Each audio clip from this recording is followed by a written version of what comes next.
Good evening, everybody. Michael Devine here. Gray Matters Radio.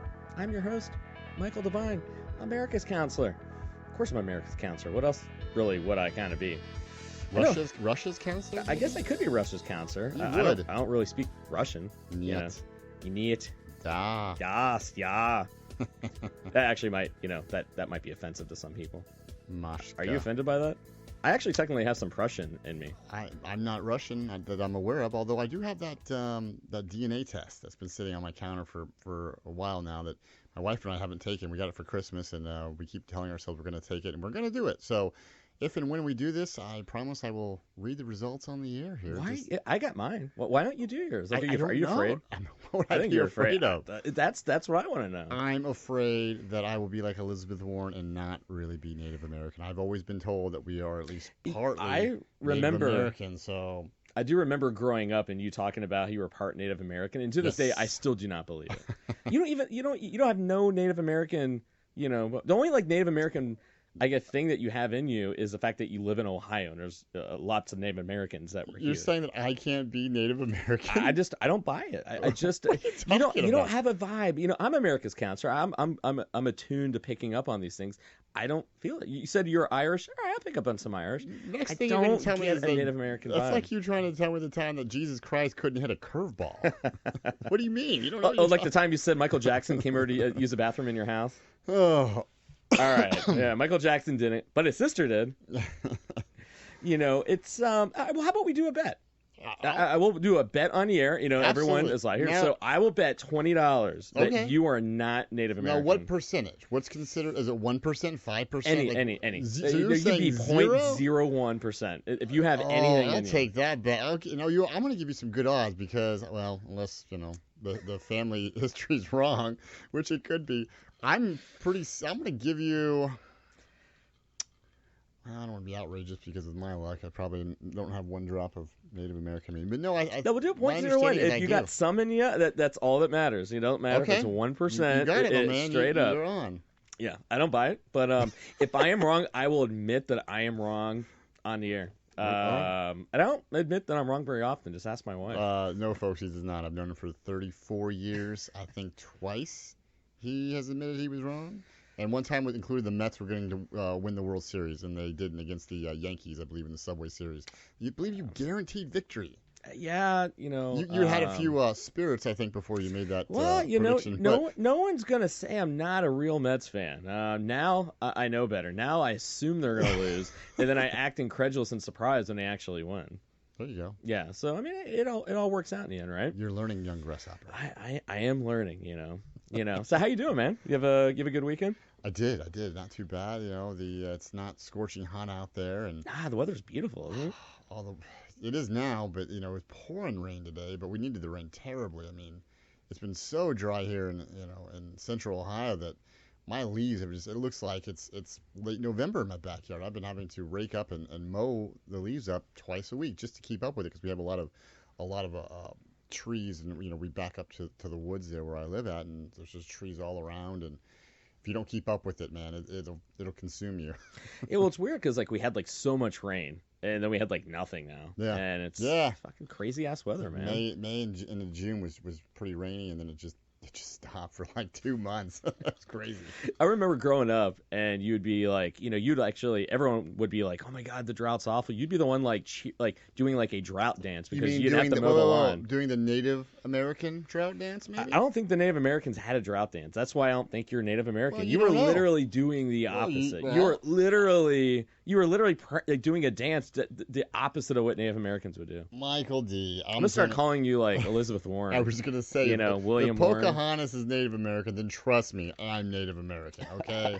Yeah, that's right. I'm a little thrown off. Usually we record on Sunday evenings and release it on Monday, but I had to get sick. And so I know. I just one of the white man's many defects. I know. It is, but I'm good. Apparently I'll be good against polio, and scarlet fever and smallpox. You won't apparently because you're Native American. Well, just 1% of me apparently. So this is kind of weird. Usually, we're releasing a little bit later, and I'm sure everyone's probably, where's Gray Matters, But it's like, hey, listen, I'm sick. What can I say? I talk for a living, literally off the air and on the air, and so I think I got it. So I'm drinking bourbon because I apparently hear that's really good medicine for a cold. So who told you that? Dr. Pepper? Actually, no. Actually, funny story. We, this is when I lived in Texas. I was down for kind of grad school, and it's fucking hilarious. So we were on a cruise, and all of us got swine flu, pretty much. All right, except for the one guy that drank the entire time, and yet somehow he did not get it. He killed it. I guess, I don't know. I mean, he was literally drunk the entire time. So I think there's something to it. So I think the problem was that on Sunday or Saturday we're doing our fantasy football draft. I kind of stopped drinking because I was sick, right? I think that's where I went wrong. I think I should have kept drinking. And I think that actually probably would have saved me because Sunday I was laid up pretty bad. I remember one time real quick back in college when you and I were actually roommates and I was sick as a dog. Had the flu or whatever. Gonna vom. Maybe it was just as a dog. Maybe it was just a cold, but I was pretty sick and he was on a, every night was a drinking night back then, but he was on a drinking night and everyone was going out to the bar. So I decided in my infinite wisdom, well, I'm sick. I'm going to go out to the bar. Started drinking a bunch of drinks, smoking, cigarettes at the time. And I remember like 1, 2 o'clock in the morning, I'm like, I feel great. This is wow. This is the key. This is how you beat a cold. This is it. And I was feeling fantastic. Cold was gone for a few hours. I woke up the next morning, man. Not only was the cold back even worse. Oh, it was worse than it ever was. I had a hangover to deal with on top of it, and I was like, why? I remember that was like 20 years ago. Now we just feel that way, just drinking any night, pretty much now. You got the big 4-0 coming up. You want to talk about that? Then? No. Why don't we reverse the roles a little bit? It's. I want to interview you. I want you to tell me your feelings. I know I can tell that there's a little, trepidation. Trepidation. That's a good word. Maybe about turning 40, which you will be this weekend. Yeah, What are your thoughts on that? Well, the show is called Gray Matters, and so I decided to get really gray in this region. You decided? Right here. I was going to call it Red Matters, but then I thought that would be really weird having a red beard. Then I was like, Green Matters. I'm an Eagles fan. A green beard would look weird. So I was like, what, gray? Eagles, fly. I was like, yeah, Is brown. that how the song goes? Yeah, it's a good song, man. You should try it out sometime. But I was going to try Brown Matters, but Brown Matters sounds like it's a show about shit. So I wait, this isn't the show. Damn it! I know it's wrong show. You walked into the wrong studio, man. I'm sorry. You need the Brown Matters studio. It's like right on the other side of the guy with the butt plug should have been the first clue, but yeah. What can you say, man? So so I am turning 40 on Friday. Speaking of butt plugs, you're turning 40. Speaking of butt plugs, that's my birthday present. I don't know where that's coming from. My wife goes, we're gonna try pegging for your birthday, honey. Hope you enjoy it. Yeah, I don't know, man. It's I'm not gonna lie. I think 40 is hitting me differently than 30. 30 was kind of like that mental, like midlife crisis. I think 40 is hitting me more in a way of like, it really is making me look at my life, I think, a lot more of where I'm at, what I'm doing, where I've been, and I don't know, there's a lot more of an existential kind of flavor kind of to it. I think some of it's just, it's like our bodies are breaking down a little bit more. You can't go on a kind of ski trip without coming back feeling like you're injured a little bit. So that's a little frustrating. Yeah. Little aches and pains are no longer just little aches and pains anymore. And just, having a 5-year-old to start kindergarten, I mean, you have kids, I mean, and how fast things kind of move. Well, it's like the Pink Floyd song says, shorter of breath, one day closer to death. I mean, that's a good song. It's a great song. That's a great song. Great album. What were we talking about? Dude, Dark Side of the Moon. I mean, that's that's in my top 5 albums of all time. Oh, so easy. Good. I know. But the thing is, even like listening to music, like the meanings that songs. So it's 40 is just a really weird birthday. And so I think. Well, you're not there yet. You could croak tomorrow, and then they'll say on your tombstone, died at 39. Yeah, so there's that to get morbid. So I'm gonna drink. I'm gonna drink to that. There's the 40-year-olds this year. Yeah, let's go juggle some knives, or shoot some guns. Let's just do it. Some gasoline. I gotta tell you, growing up, younger days, even as a kid, like I just always had a hard time picturing myself getting old. Like I just and then as I got older, and then my whole 20s, don't make a lot of great decisions, but it's a minor miracle I made it out of my 20s in one piece, and that's the truth. But We got some great stories to tell, though. it's great that we're all here, and none of us have any lingering or major issues. I mean, we all have our own issues, but in general, we're all here. We're all relatively healthy and happy, Yeah. and that's all you can really ask for. I mean, that's your health is important and more important than anything else. So. And that's just like really interesting. It's actually a really good segue, in tonight's show. Because part of one of the reasons of doing the show, I think a lot of it was just kind of looking back, on my impact on the world, things that I see, and it's like, hey, listen, I want to make some changes. Like I want to do some things kind of differently. What is my part? And okay, radio, podcasting seemed like it was something that was a good avenue kind of for that. And I think as part of getting older, it's weird how we see generations differently. Like Bill and I were actually talking at the beginning of the show of are we Gen Z or are we Gen X? And I mean, pretty much like if we were born, I think 84, I think is like 82 or 84 is like the cutoff. I think I feel like for Gen X. Don't they change that though? I feel like every couple of years, like somebody comes in and is like, okay, this is this. They keep like adding. I think for the most part, I mean, we're Gen X. Our parents were baby boomers. And we were born in '79. Yeah. So Gen X is what's the years for that? I think it's like 82, 83. Like now they've added like these buffer ones, That's and it made Jill feel better because Jill was born in 84, and Jill goes, I'm not a fucking millennial. I'm not a Gen. So, that's right, because if you're yeah, so like so it's they get such a bum route. I mean, some of it's some of it's called for, yeah. some of it is called for, but some of like... it also is not kind of called for. It's almost like when you call someone a Republican, they're like, damn it, I am, but it's like you motherfucker, right? So this you almost say it in a bad way. It's true though. It's just funny how it's especially as a clinician, like the seeing how values change and what's important to people, right? And so what's really interesting, they just recently did a really cool study. It was an NBC News poll, and they wanted to see the differences between Gen Z, Gen X, and baby boomers, and they kind of looked at what do you value the most? What is most important to you? And so it was interesting. The first one they looked at was patriotism.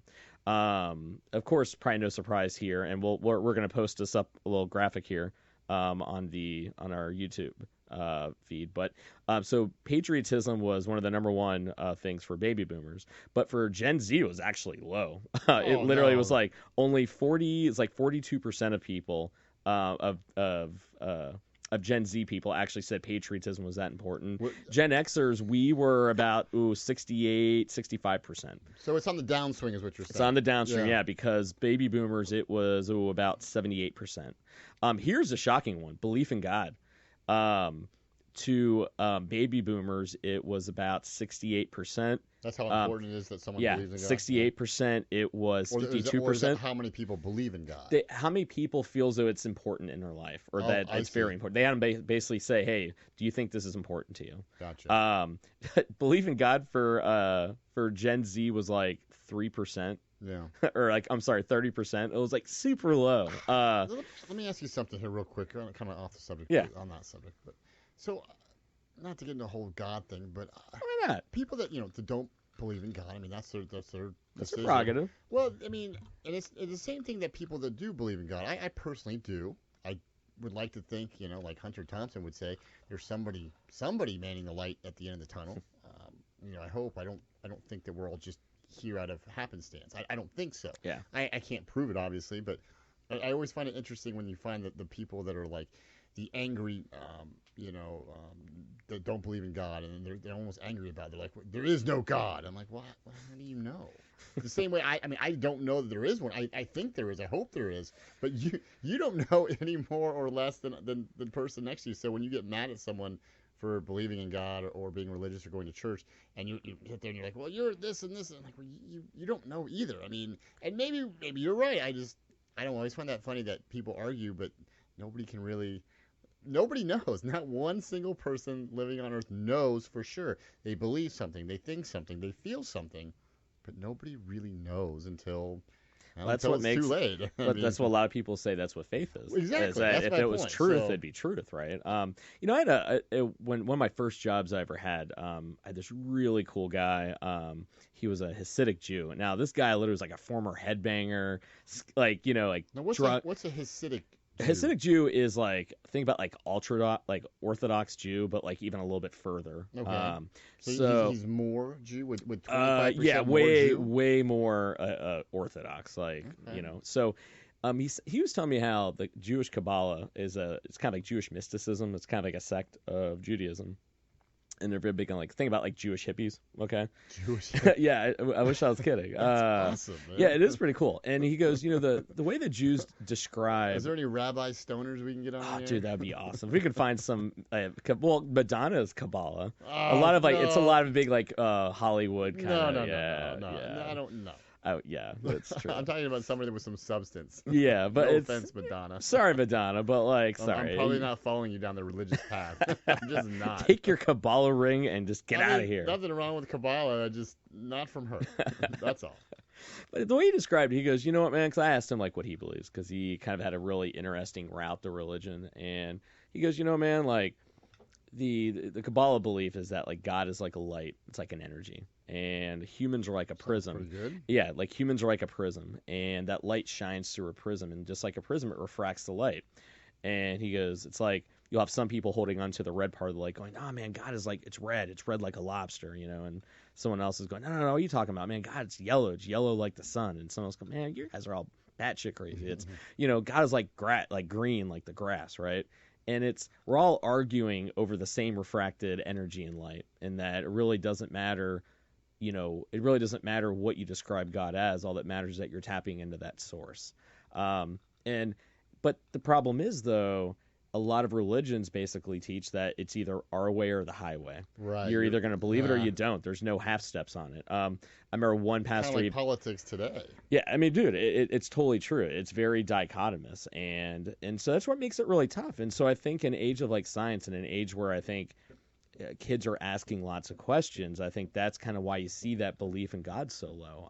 That's why I think I see so much depression and anxiety and almost failure to launch in my practice, because kids really do struggle with that question of what the hell is the point, because with what you're telling me the point is, I know you guys aren't happy, and so you're telling me I need to go and do all these things like college and career, where it's going to run my career, and I know it doesn't make you guys happy, and I don't even want to do it.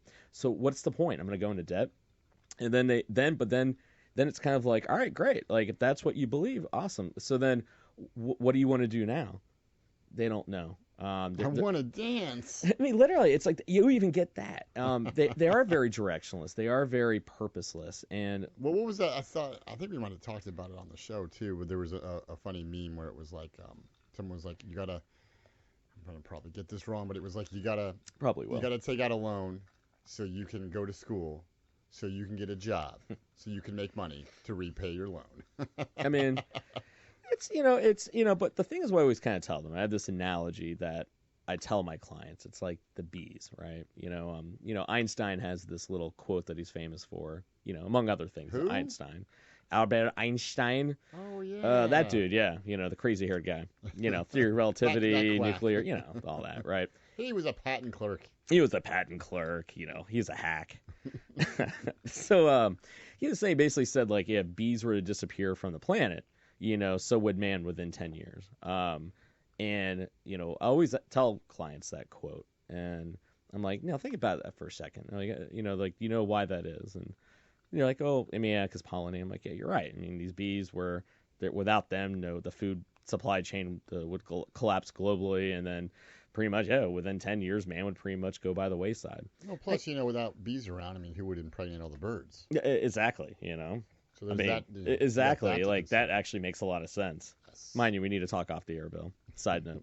Well, I'm 40 now as well. So. But next thing they're going to talk about a stork.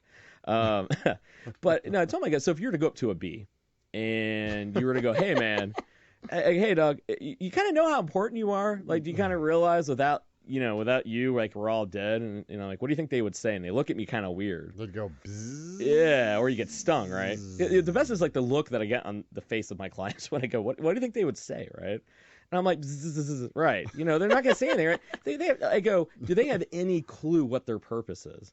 And they're like, well, no. I go, but what does a bee do? I'm like, well, a bee does what its programming tells it to do. Protect the queen, collect pollen, pollinate shit, rinse and repeat, right? We don't need to know what our purpose is to fulfill our purpose. We simply need to do what our programming tells us to kind of do. And I think there's a lot of truth in that with what we need to pass on to kids is that we're the only species on this planet that has the ability to ask the question of, hey, what's my purpose? What am I doing here? What is the meaning of life? No other species has that. We also realize that we die and we don't know, but it's like, we know that, but yet we don't have the ability to understand what happens afterwards. We don't have the ability to understand what our purpose is. And so, instead of trying to figure out the meaning of life, we're never going to figure all that out. Instead, we need to do what the bees do. What does our programming tell us to do? My programming tells me to help people and try to understand people and talk with people, whether it be one-to-one, whether it be on a podcast of hundreds of people. I mean, and I think, that's kind of why I think we're seeing some of the problems, that we kind of are. It's why godlessness is so damn low. I mean, even the idea of like being together and patriotism. I mean, no, let me ask you this. As a professional, do you feel, and it doesn't really matter whether or not. I mean, we're not here to argue if there is a God or not. Yeah. We can never solve that, really. Not on this show anyway. No, that's above our pay grade. In your professional opinion and your personal opinion, the way society's kind of going today, especially with the younger generation, it seems like they are more prone to these mass shootings, which are, obviously in the news. And a lot of these shooters are under the age of 25, so they kind of fall into that category of the younger generation who do not or don't have God as important in their lives as the generations before them. Do you think this kind of feeling of melancholy and ennui, per se? Well, whatever you want to call it. Do you think maybe if there was more God in their lives, again, we're not trying to debate whether or not God is real and exists, but rather if people had God in their lives and something more kind of a quote unquote positive influence, because I do think religion does a lot of good for a lot of people. There are some religions and some teachings that get twisted, as they do in any religion, really. Yeah. I mean, you have some of your crazy Christians, you have some of your crazy Muslims, you have some of your, I'm sure you probably have some crazy Buddhists out there somewhere. Yeah. But I mean, people can twist these teachings for bad. They can manipulate people and brainwash people. But I'm talking about the good benefits of religion, organized religion, and believing in God. Like, don't you think that maybe if more young people, particularly in this country, believed in God and followed, some kind of organized religion, they would be better off? And generally speaking, I mean, what do you think?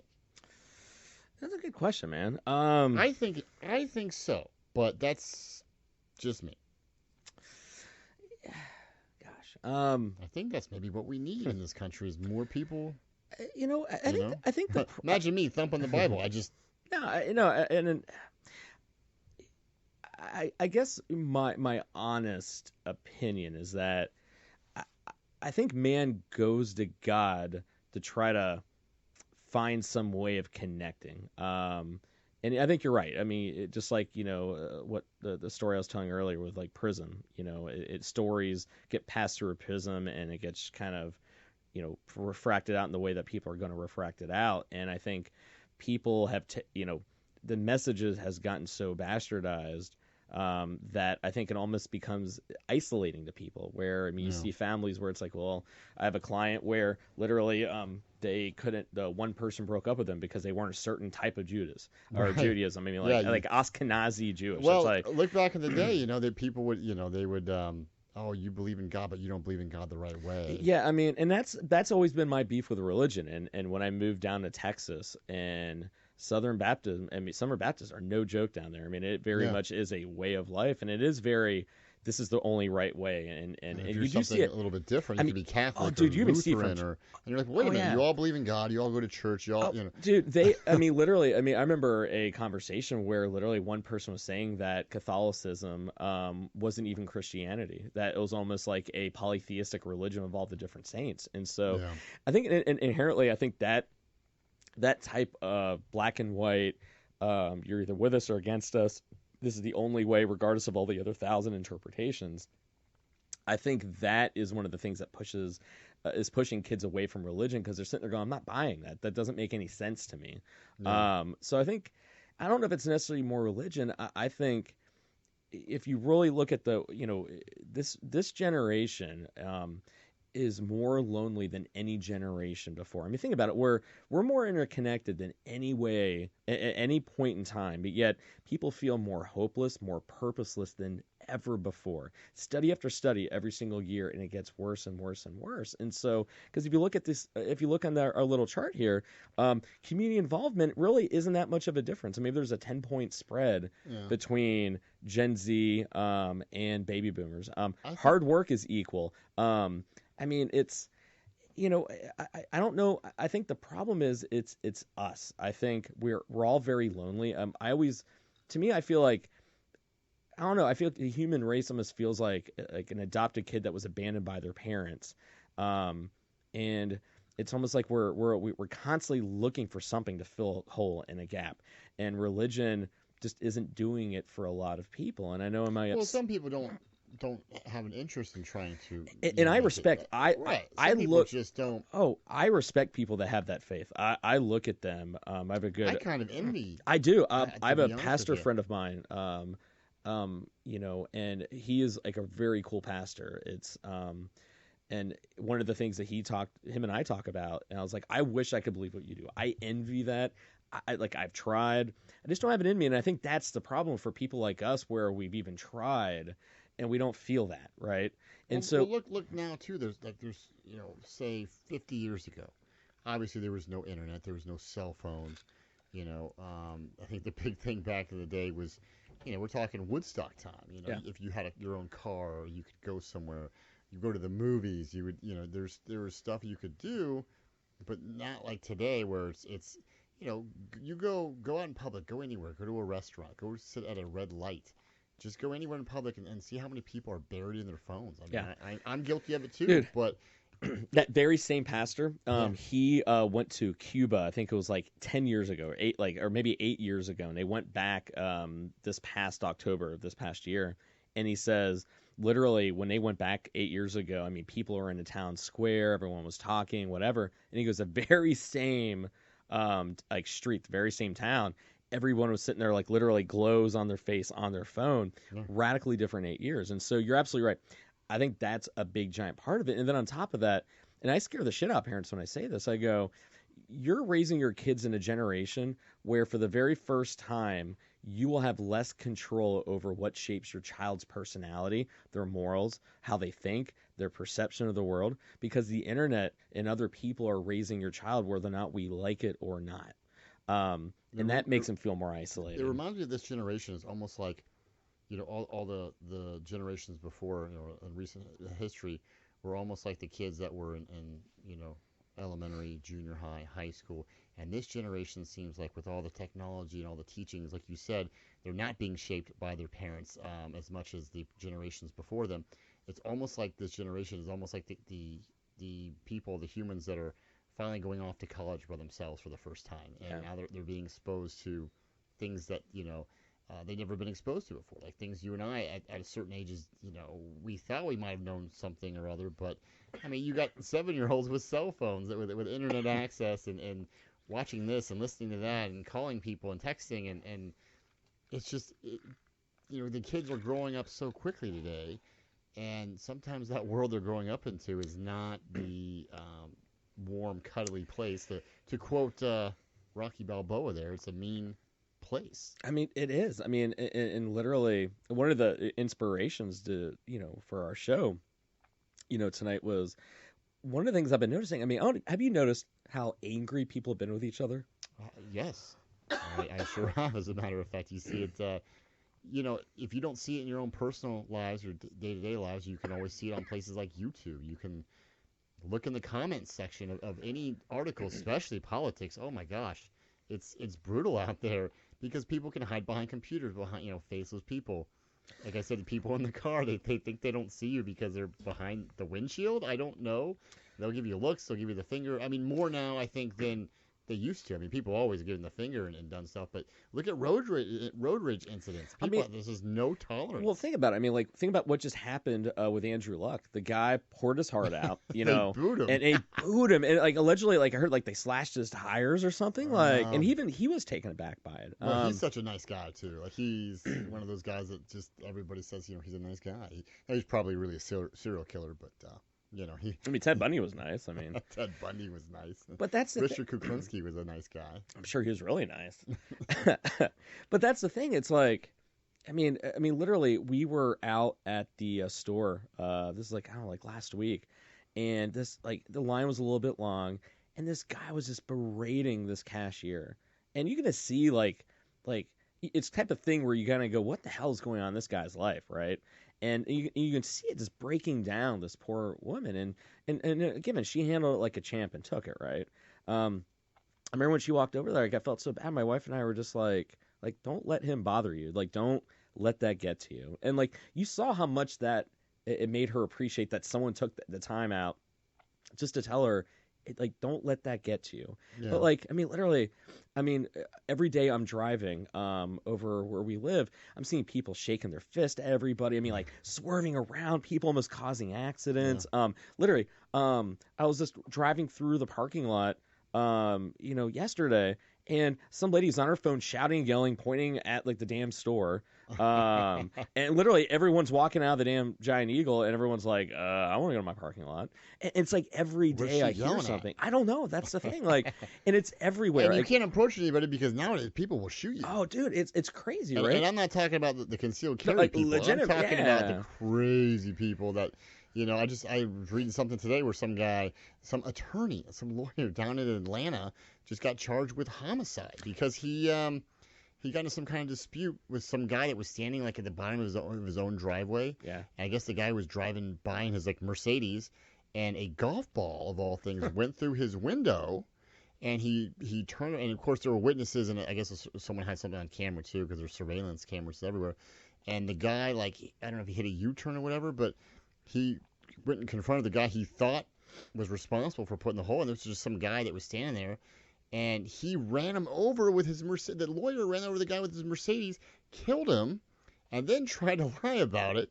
Tried to, give some story about how he hit a trash can, and then the trash can hit the guy, and the guy was at fault because he fell. Right, basically. And then, like, the neighbor had seen it, what had happened, and there was, like, a surveillance camera that basically completely contradicted what he said. And they're like, no, you ran him over, and, like, he ended up dying at the hospital. Now, an attorney of all people who you would think would know better, because a golf ball went through the window of his Mercedes, and they don't even know if the guy was responsible. I mean, I don't mean to laugh, but they're not even sure if the guy was behind, because I guess he was telling, no, it wasn't me, and blah, blah, blah, and now someone's dead, and another guy's probably going to be going to prison for quite a long time. Dude. I mean, think about Rand Paul. Ironically enough, that the lawyer, he was one of the guys, I guess, that was, like, in charge of or worked on the website law.com.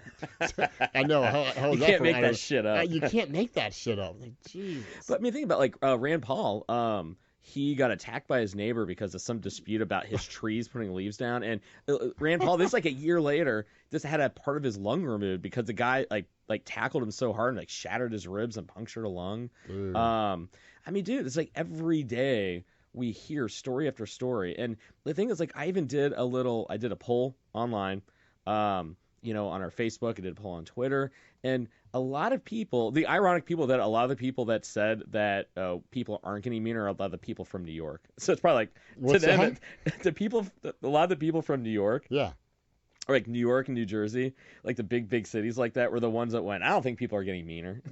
Well, I was just going to say everyone's just playing up to you guys now. I feel like the rest of the country is just kind of catching up, because if you go to walk around New York City, and probably the 80s or something when we were alive, I don't know that you're going to see that big of a difference versus today. But if you walk around maybe some other cities here in the United States, like you said, you might see a difference, kind of like what they saw down in Cuba. Maybe not quite like that, but as far as being meaner or just less patience, more aggressive, I think technology has played a big role in that. I think the media plays a big role in that. I think politicians play a role. I think all of that. You mix all this together because of powder keg, and we need more positive influences across the board. See, I think that is an excellent point. We were making that point last week. It's like the Jerry Springer syndrome. Like what gets the ratings is it's not Phil Donahue sitting there and trying to work out the problems. It's Jerry Springer coming out with the baby mama drama, and then they're gonna fight, and then there's this, that, and the other.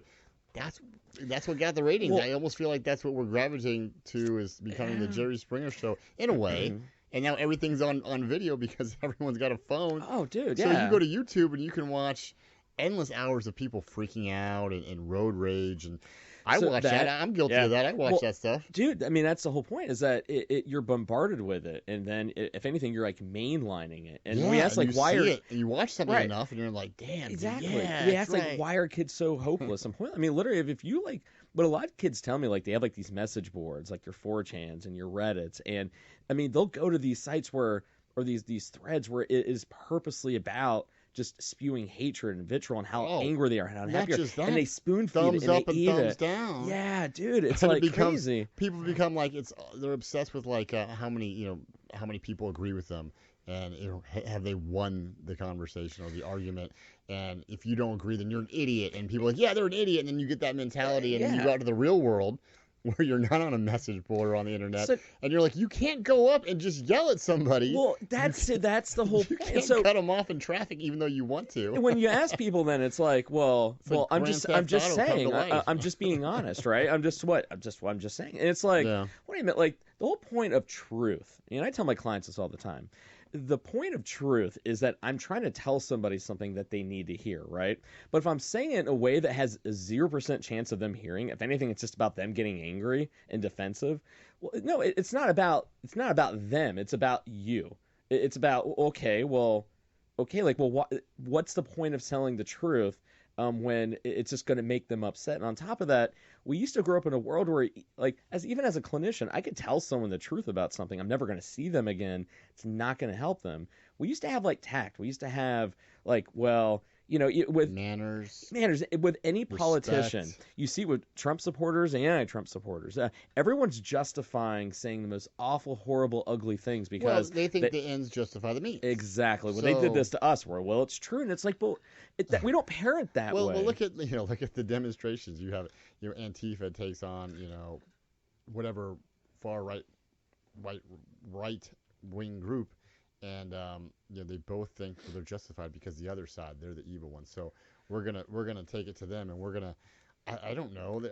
Jesus. Well, can you imagine, like, imagine if we called our wives bitches in front of our kids, and then kids goes, "Why'd you call mommy that? Because mommy's acting like a bitch. That's why." That shit ain't gonna fly. Our asses would be divorced like tomorrow. And the thing is, like, you wouldn't call your boss an asshole. You wouldn't call. It's like, for whatever reason, we think it's okay to do it with strangers and treat everyone like that way. It's not just that we think it's okay. I think some people think it's cool. Like, I think that's part of the. We're justified. Justified. Some people think it's justified. Some people think it's cool.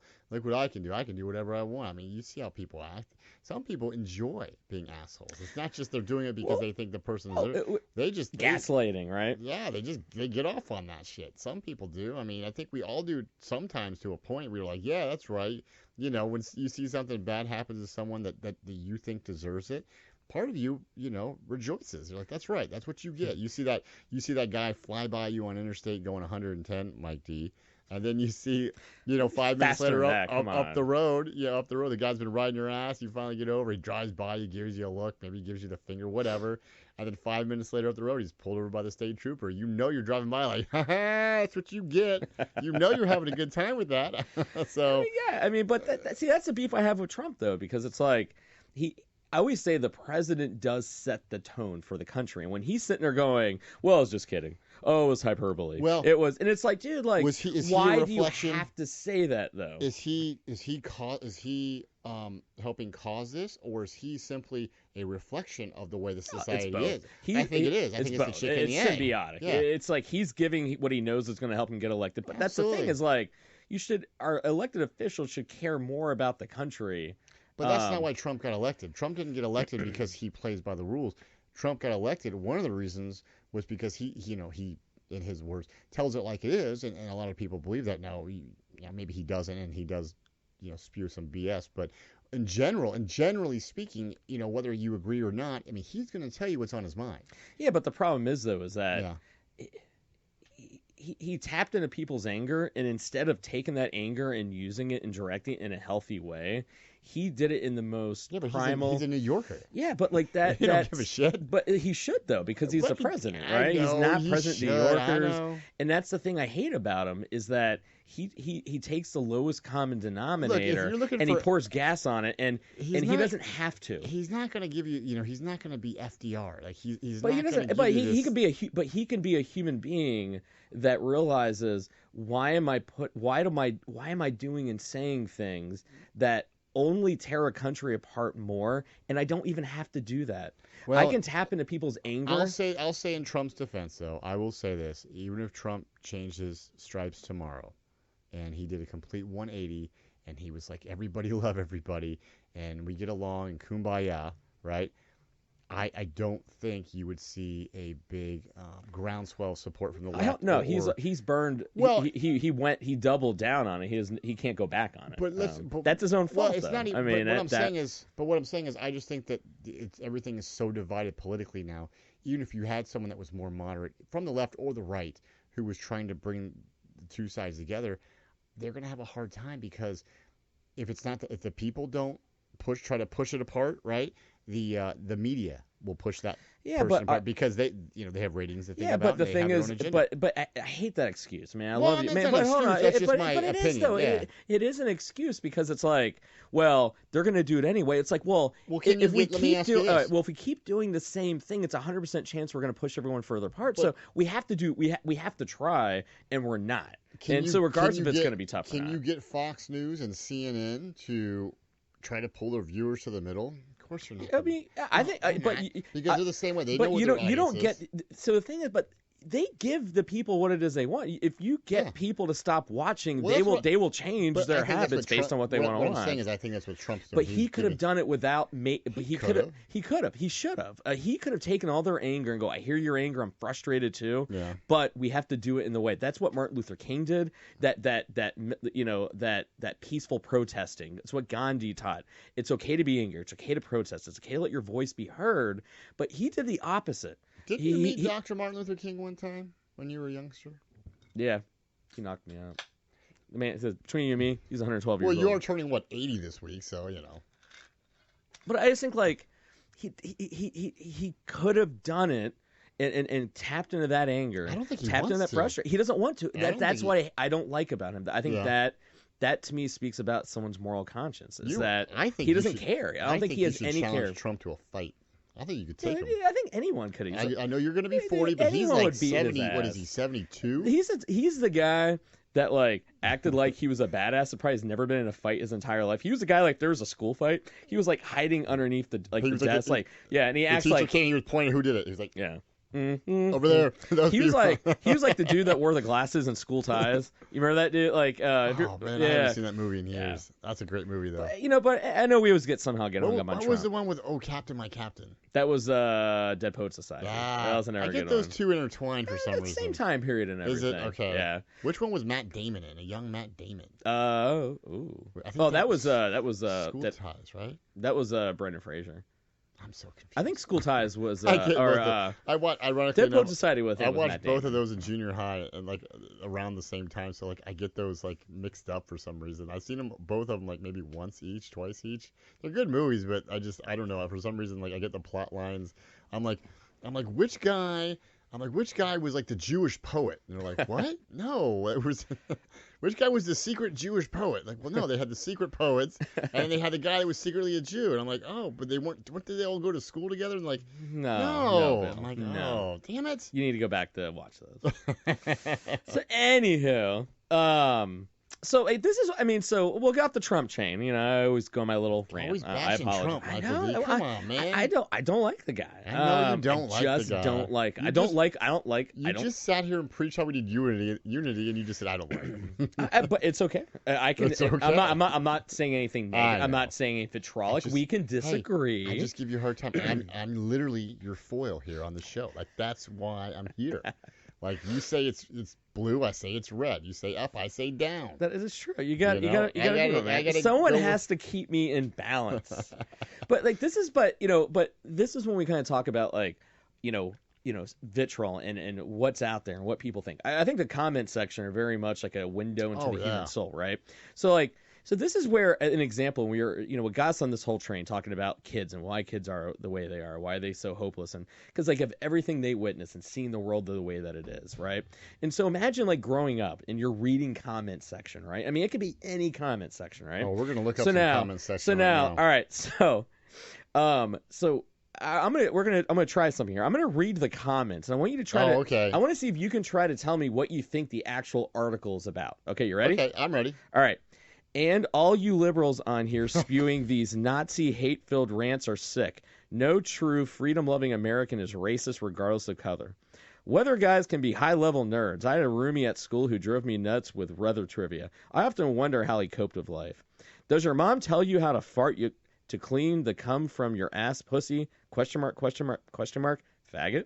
What are you? Tenacious. What exactly makes this storm tenacious? You millennial libs are such less than middle school level weirdos. Only full-blown fags comment on this. My mom said all N-words belong in AFCO where they can swing from the trees. My mom said I should clean off my phone screen after I masturbate, and sometimes it's sticky. So, what do you think the article is about? Well, first of all, I don't know that anybody, no offense to people of this age, but I don't think that anybody commenting is over the age of 25 that's saying this. I could be way off. So what would you, if you had to guess, like the article, even the title of the article? There's some big storm coming that the left is probably going to try to blame on some way, shape, or form on climate change, and the right is going to say you're wrong or you're overhyping this because you have a political agenda. And the truth is that they're probably right somewhere in the middle. Like it's probably being overhyped, but yet it is partially due to climate change, but yet you're making a way bigger deal because you want it to be climate change, but then the right's like, we can't give an inch. And the truth is somewhere in the middle. Well, you're right about it being about weather. All it was is an article saying tenacious Dorian heads for Puerto Rico, Bahamas and Florida could be next. Is that the tropical storm? Hurricane? Yeah. Literally, that was it. Yeah. Puerto Rico? Yeah. So here's another one. All right. Here's another one.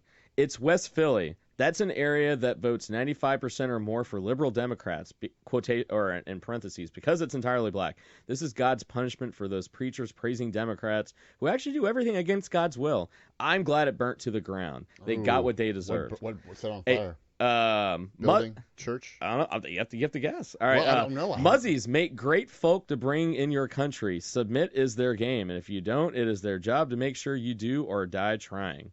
Religion of peace. Isn't that what Barry told us? Oops, my bad. Quotation mark. Charest le camel jockey, whatever that means. So the smoke means there's a new pope, right? A church is on fire, maybe. It is. Massive inferno engulfs a 115-year-old Philadelphia church. Blaze now under control. So, do you know what started it? Out of curiosity? Is it just I don't think they actually know yet. Hopefully it's not arson. I don't know why anyone would set. Why would anyone set or in any way set a church on fire or desecrate a church? I mean, to make a point, but I mean, make a point. That's a house of God, man. Like, I don't care what the religion is. Why would you? It gets us talking about it, man. I mean, think about all like the Baptist churches that were burned. Was it 7-8 years ago? There's a big thing. People, I mean, I don't know. It just seems like why don't you just like bulldoze the orphanage while you're at it? Like, I don't get it. Like, but this is like, think about. I mean, dude, we're talking about an article where literally a church burnt to the ground. We have a hurricane is coming. And in the comment section can't even devolve into the most awful vitriolic shit. I mean, and it's like, we wonder why everyone is so... I mean, we talked about a couple shows ago about how blaming a lot of the shootings on displaced anger because people feel like everyone is screwing them over. reading shit like this, and imagine how that shapes a human brain, a young child. You know what's funny too is like I thought the solution used to be was on the comment section. Now I don't agree with this anymore, but I used to think it would solve the problem or help the problem would be if you had to post your real name and maybe even like your real picture. Yeah. And all of a sudden you might comment a little bit more cautiously. But then I was like, but lately now I'm thinking, you know what? That's just going to embolden people more because now you can get internet famous. Oh yeah, Oh dude. yeah. If I can't be famous, I'm going to be notorious. Well, you're not going to love me. You're going to hate me then, and they'll figure out a way to get rich from that because through YouTube views or blogging or something like that. The far left or far right. Oh yeah. I mean, look at look at the Ben Shapiro's. Look at who was the guy that got kicked off there? His name escapes me because he was pushing Sandy Hook. Oh, Alex Jones. Alex Jones. You're going to have like 100,000 I want to be Alex Jones. Well, they're all, I mean, it's not a coincidence that a lot of these bloggers were people that were YouTube bloggers and they made it big. And so then you see other people then trying to say and do the same outlandish things. But there's this symbiotic effect because kids don't understand the difference between hyperbole and maybe like people just trying to get famous. And so think about, Plato's allegory of the cave.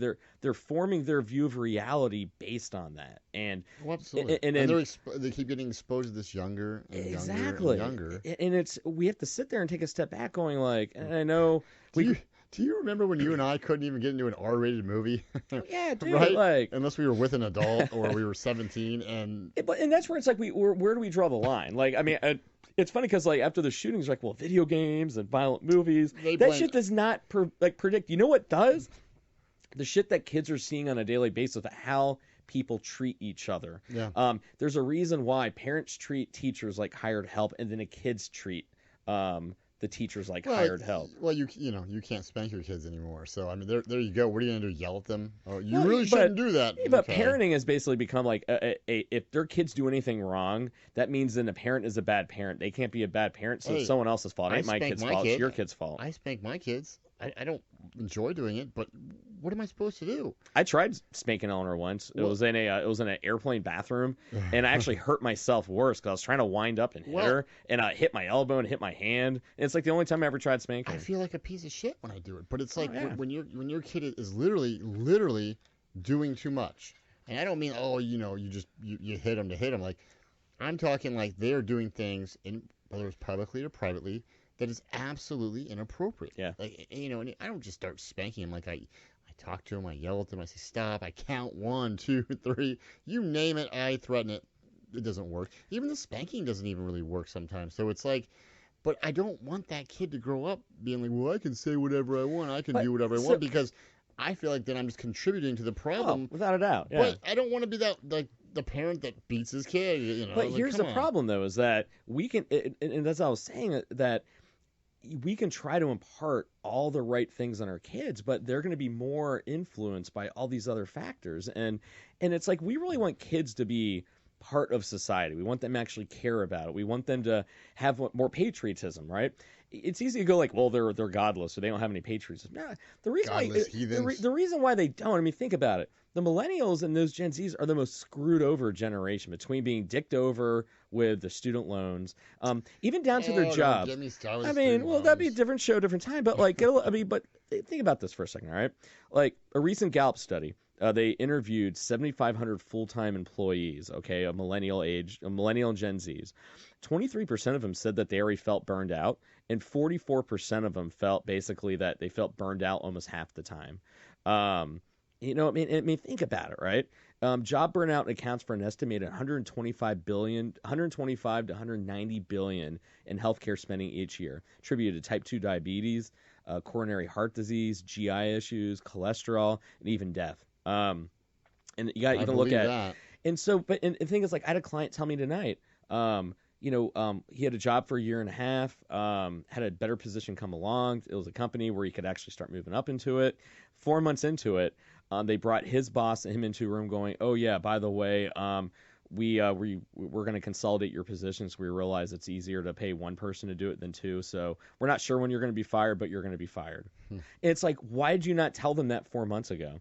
You have people being told, hey, your job's safe, only for it to be outsourced and then it being shipped off to India or Mexico, right? That was the anger that Trump tied into, which I agree to. And I agree with that. That, once again, we have screwed over. Yeah, I mean, we have like companies like Monsanto putting out dangerous, products like Roundup and killing people. Like Roundup, glyphosate was found to cause cancer. EPA is basically the people that were using it on the farms and stuff. Yeah, we have Johnson & Johnson just got nailed for $500 million lawsuit for the opiate epidemic.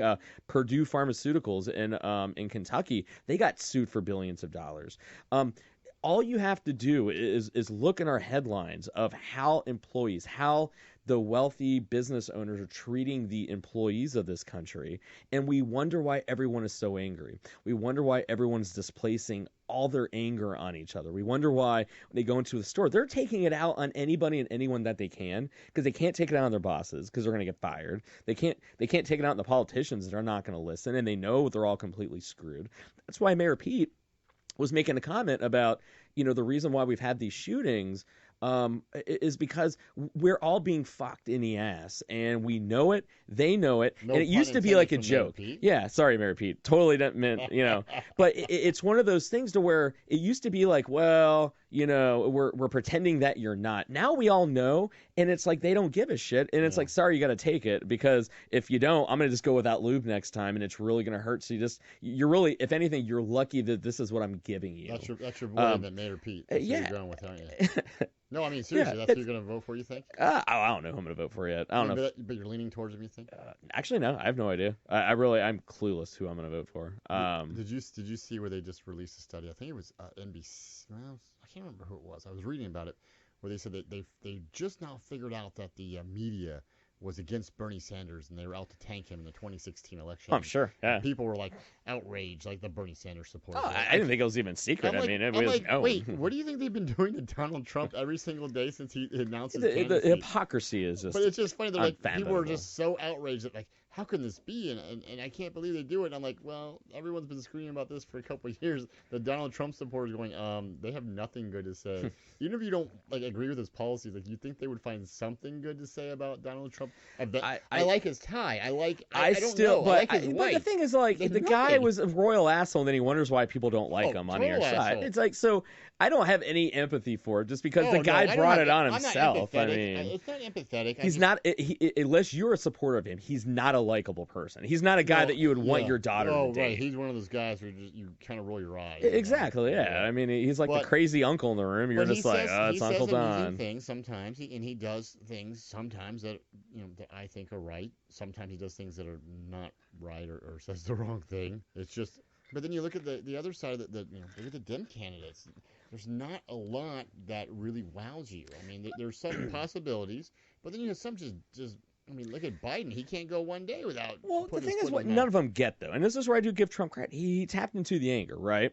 But the thing is, if we're talking about making America great again, right? How can we possibly make America great again when we have all these companies willing to fuck over their employees left and right and basically rape and pillage our country for their own gain? It's greed, and not give a shit. It's pure greed. And it's like, you can't, that's the reason why America isn't great. It's greed. And the wealthy in this country are driving this country like it's a rental car that they don't give a shit about and what damage they do to that's it. A good analogy but it's true, though. They do treat this country like it's a rental car. And whether it be our environment, whether it be our economy, the economy is good for some people, but for the poor people, it is not any better. I mean, wages are stagnant. Shit is more expensive. And people will yell at you, whether you're for whether you're for a minimum wage increase or against a minimum wage increase. It doesn't really matter. People that oppose you, they will yell at you about it. And that's saying, and that's what they want us to do. Yeah, we're arguing about that, but we're not arguing going. Well, instead of having an intelligent conversation with a point and counterpoint, it's you're an idiot if you think, and then again, it doesn't matter if you want to increase it or not increase it, but people are like, you're an idiot, and here's why you're an idiot, because they've been listening to CNN all the time. You nailed it. Or they've been listening to. You're only going to get one side of it. And they're like, well, here's why. And they make, both sides can make good points because let's be honest. There's going to be pluses and But the thing minuses is, to increasing that. it's kind of like, but it's like the cell phone right here, right? The Democrats only want you to look at this side of it. It's like, well, there's this. This is the only part to this cell phone, actually. And it's like, well, what about the other side? No, no, no, no. I'm not talking about the other side. We're only going to talk about it. We're not talking about that. Republicans are. Oh, no, no. Well, isn't there something on the other side? Like, it's like, no, no, no. We're not talking about the other side. I mean, this week, like we saw last week, right, when we had Stelzer on. He was passionate. Was that a nude selfie of you I saw in there? I don't think so. That wasn't supposed to. I think it's just.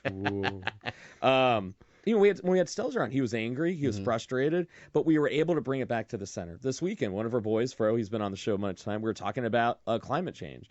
And I very emphatically and passionately was educating him on how actually research is funded at the academic level, how research is done.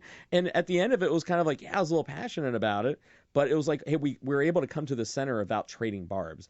That's what's missing. But once again, it's like, while we're arguing over all the bullshit, we're not having the basic question of, we can't make America great again when the wealthy donor class in this country want it all for themselves, and they hold like a gun to the proverbial head of the country, going, well, if you do this is what's going to happen. And it's so fucked up on so many levels. That is what's wrong with it. That's why kids are so angry. That's why kids are hopeless. That's why they don't want to participate. It's why they have no sense of patriotism. Ask our baby boomer parents now. A lot of them were getting close to retirement age. They're getting fucked over. Everybody is fucking everybody over. And then we wonder why we go out to the grocery store and everyone is taking out each other. We wonder why we have like young kids going and wanting to shoot their schools up or go and kill other people. It's the ultimate expression of anger and rage. And we have to take a step back as a country and go, what the fuck are we doing when we have this much anger and we're turning on each other, and we have a dearth of leadership that is actually encouraging it? They're not sitting there like the parent, like, you see these YouTube videos where instead of having like parents kind of, all right, guys, break it up, do that. They're going, kick his ass, fuck him up. That's right. Like, I mean, literally, it's like 614 all day. What did I say earlier? It's the Jerry Springer syndrome. It is. Yeah. And it's like, this is where we're at it. And what can you do? I mean, this is what we do. You almost, I mean, and I hate censorship. I mean, I think that's the worst idea in the world. But to get back to where we want to be, you would almost have to censor. But that's like, and what I mean is like, get rid of outlaw comment section.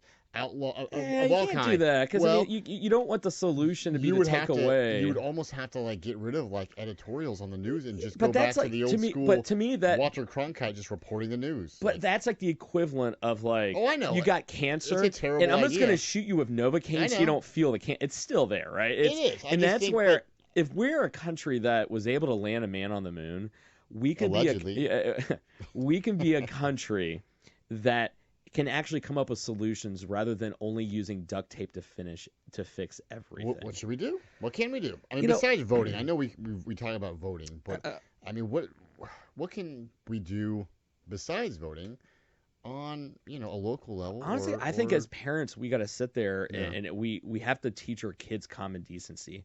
We have to treat each other with respect. I don't care. That's the way I was raised. And it don't matter if you were a janitor. It don't matter if you were a CEO. And this is why I love Columbus. I mean, you can go to the neighborhood bar and you can have a CEO sitting next to a factory worker, and we're all just going to be chilling and talking. That's what is awesome about the Midwest and Columbus. That's why we are a bellwether state, because I think we do have those values, but I think with every generation it's getting less and less. So I think as parents, we need to really improve our kids going, nobody is any different than each other. Some of us are born in different circumstances, but we're not any different. Whether it be you treat your teacher with respect, you teach your neighbor with respect, you teach your coworker, the cashier at the store, the janitor, the waiter, the fill in the blank.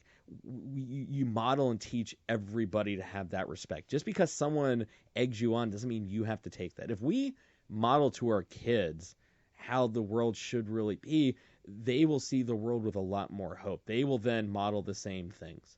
I don't know what we can do to change what's already out there, but we can change the generations under us that are still malleable. I think that's what the solution is. I think the other one is we have to address the underlying issue of this country is tearing itself apart because very few people are trying to take what makes this country amazing and only trying to make it amazing for themselves.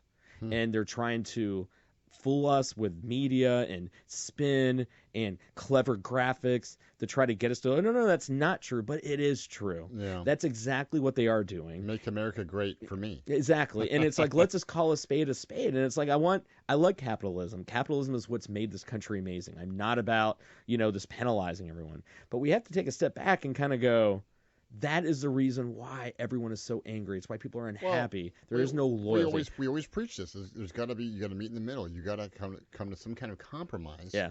And not just say, how much is enough? All my way or nothing. Like you said, the economic inequality. I mean, but where's the? And that's where I want. Where's the? It's the religious right is so powerful in talking about, abortion and all that. Where are they about greed as a corrupter of all evil?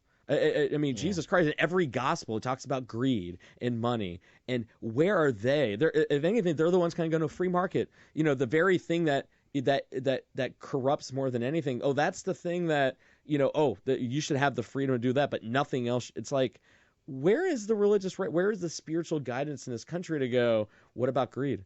If anything, we have people in the South, it's called the prosperity gospel, where it's like, well, if God gave you all that money, it means you're a good Christian. God gave it to you, spend it.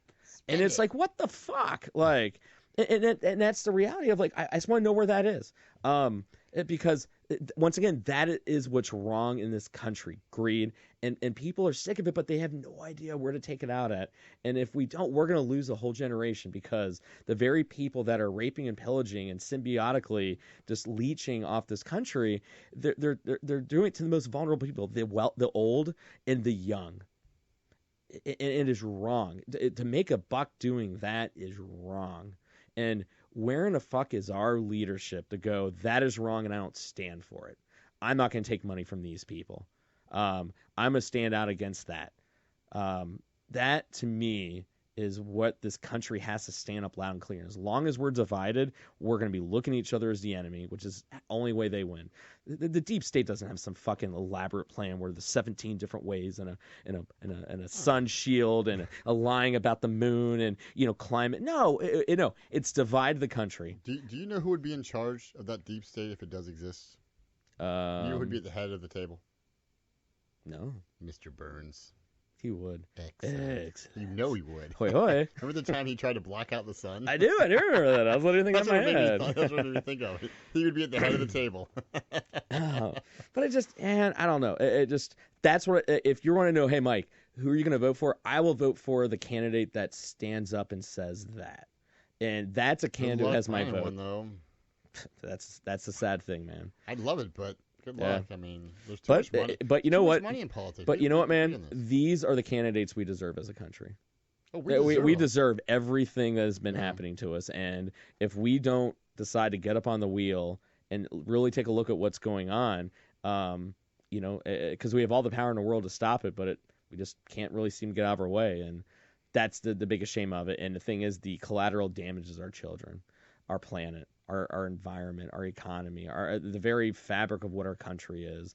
That's the collateral damage of it. And that is the biggest tragedy that I think we face. And, when you're like, hey, Mike, turning 40, what are you thinking about? That's what I'm thinking about more than anything, is that the world and the country that our children, my daughter, is going to inherit, I'm not proud of. And I don't know what I can do to change it, but at least one show at a time, I can at least model to her going, you know what, you stand up for what you believe in, regardless how tough it is, regardless of how daunting it might be, no matter how frustrating it is trying to tackle these things. This is how you handle things in the world. You don't quit, hide from it. You don't just kind of go along with the flow.